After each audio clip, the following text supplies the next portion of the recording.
So unfortunately for me, we'll be all hard pressed to find somebody who has more mites and pests than me. I am sort of known for having a lot of them, mostly because I have a lot of plants. Now I've come to the conclusion that I have a lot of them just because I have a lot of plants. So naturally, just like we're dealing with now, if there are a lot of victims in the area, you're more likely to get pests or bacteria or a virus of any kind. So unfortunately, you would consider my house to be like a large metropolis of plants. So I think that probably that's why I have a lot of them. It's not really because of the care. And I really like to make that very clear because people with a lot of plants say, oh my gosh, where did I get all these pests? How did I get all these pests? And I think it is just naturally that if you have a lot of plants, you're gonna have to deal with the fact that you're gonna have pests. So I'm gonna go around my house and I'm gonna show you some of the ones that I have, and then I'm gonna show you what I do to get rid of them. So spider mites are bad. Spider mites, I think, are just about the worst ones. And I say that because they're very hard to see, and I'd go so far as to say impossible to get rid of. Literally impossible. I have never heard of a case where somebody has been able to eradicate all spider mites from a plant. And they travel very, very easily. So if you see something on your plant that you think is spider mites and you see that it's surrounded by other plants, that is not good. It is a no-no. I would treat all of the plants around it. They decimate plants, and they live in soil. So if you really care deeply about a plant, it may be that you have to take it out of its pot and wash down the roots and then repot it in brand new soil and a brand new pot. Very, very nasty. But the good news is that if you see them before a massive infection occurs, you can save that plant. But you need to continuously treat. And by continuous, I mean most likely for as long as you can possibly stand to treat something. You see that little white speck? That is a spider mite. And if I wait here long enough, you might be able to see it crawl around. But I think we'll wait too long. And if you were here in person, you'd be able to see that there are minuscule, very, very thin webs sort of on the inside of that leaf right there. And you can also see various other little white spots around that area. Those are all spider mites, and they're all covered with a very thin web. Yeah, this guy has it bad, unfortunately. But I cannot treat them all. I'd be spending every hour of my day treating these things. So this one we'll have to either learn to survive with them or die off. So this right here is another good example of spider mites. If you look close enough, you can tell that they do in fact have legs, and they look a lot like spiders. So I can't get much closer than this. My camera will not allow.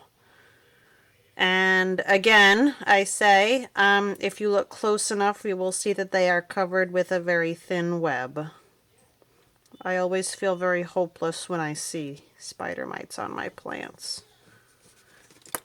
Ah! See you in hell. So, public service announcement. If you have an ivy, you are just asking for spider mites. They are very risky to buy. I rescued this one from Cook and Gardener, and I take full responsibility for the fact that it has spider mites, and that it came with spider mites, and that no matter what I do, it will always have spider mites.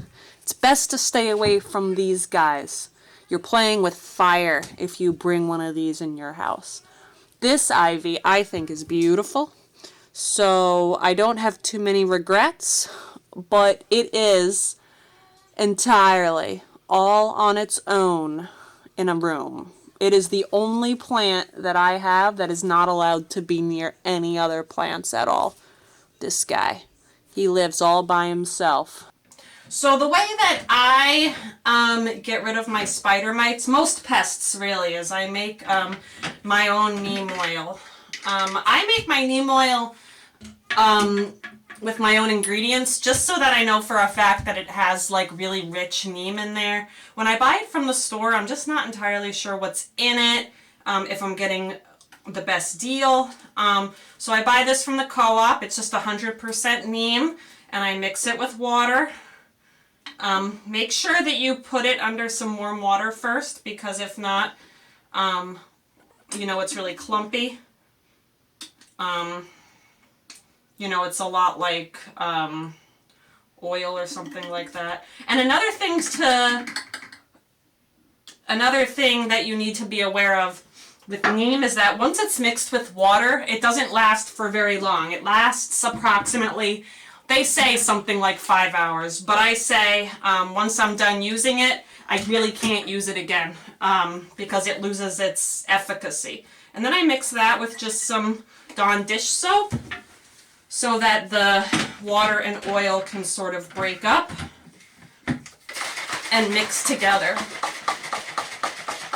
And when I spray my plants, when I use water, I let my water set out, because here in Plattsburgh we have very soft water, or hard water if you will.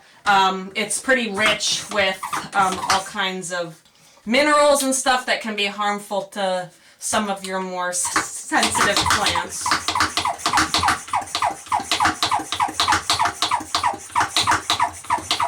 This is my really good spray bottle that I know is really good. I'm just tired of buying cheap spray bottles.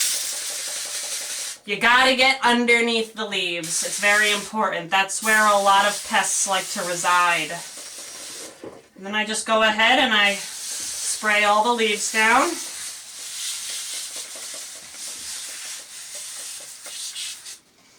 If you know that it's really badly infested, just kind of take your finger and rub all along the vein here. That's where they like to go. And then I also get the soil, because neem oil is very good for roots, they say.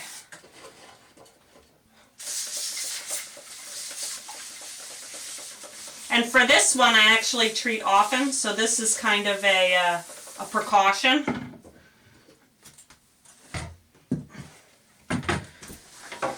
This plant, like I said, an ivy, treat it whether or not you think it has mites. I'm not gonna let you guys watch me rub all of these down, but all the undersides. And use up your neem. You don't want to make neem that you don't use, especially if you make your own from the co-op. It's a little costly, but it lasts a long time, and I know that it's got a good amount of neem in there because I made it myself. Now this plant doesn't really have spider mites, but I just wanted to show it off. This is from Heather Kipp, and I am so incredibly amazed that I own this plant. I still can't even believe it. I keep it right next to my bed, and every time I wake up I see it and I'm like, what did I do to deserve that? My karma must be pretty clean to be able to own this plant. It's a beautiful, beautiful plant. So just got to spray all those leaves down.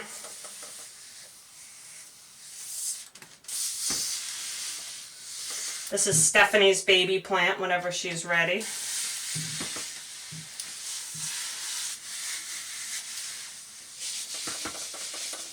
And that's pretty much it. That's pretty much what I do. And you know, neem oil works really well. Neem oil also works very, very well for thrips, I've found. I have treated my plants for thrips, and it has just like eradicated the entire thrips population. For some reason, it works very, very well. For spider mites, you have to keep treating. You have to keep treating. Treat as much as you possibly can. It's pretty exhausting. So depending on how much you love that plant, I would try to treat it once a week or something like that. It's a lot of hard work. You can't do them all if you have a lot of plants like me.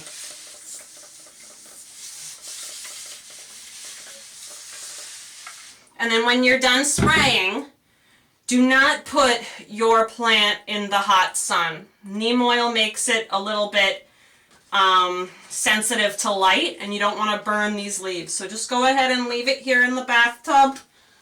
Turn off the lights, maybe for, you know, overnight or so.